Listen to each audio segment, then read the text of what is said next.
कर सकते, समाज को आप सुरक्षा ही नहीं दे सकते, तो समाज, जिस समाज ने आपको मंत्री बनाया, और उस समाज आज किसके पास जाएगा?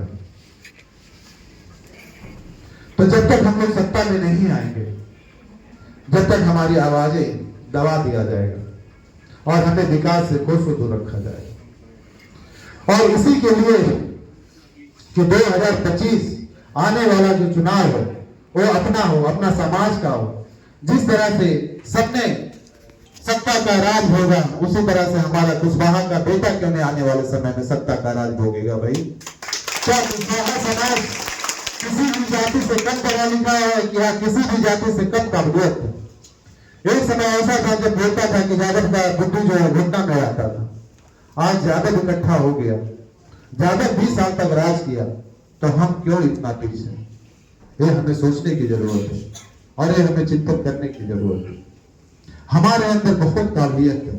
हम दूसरे समाज के कंपेयर में अगर बात करें तो बहुत पढ़े लिखे हैं और हर तरीके से हम मजबूत हैं, लेकिन जरूरत है अपनी पहचान को ढूंढने की, अपनी कीमत को पहचानने की। जब तक हम अपनी पहचान को नहीं ढूंढेंगे, जब तक हम अपनी कीमत को नहीं समझेंगे, जब तक हम कभी भी लड़ाई नहीं लड़ेंगे, और ना तो लड़ाई लड़ेंगे और ना ही तो हम सत्ता में आएंगे।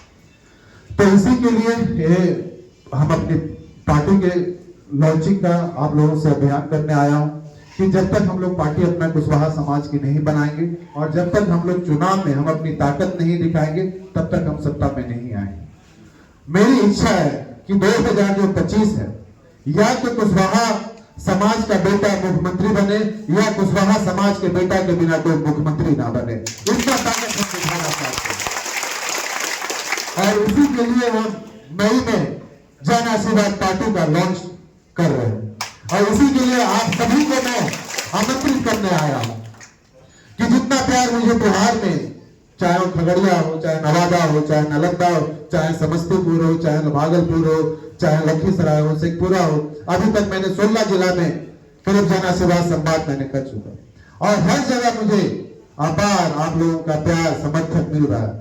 और एक चीज आज मुझे यहाँ भी मिला कि एक कॉल पे आप लोग मेरे नाम पे इतना लोग आ गए, उसके लिए मैं आप सभी लोगों को दिल से मैं आभार व्यक्त करता हूँ कि इसी तरह से मुझे आप लोग अपना प्यार सम्मान बना के रखें और मुझे आप लोगों से हिम्मत मिलती है।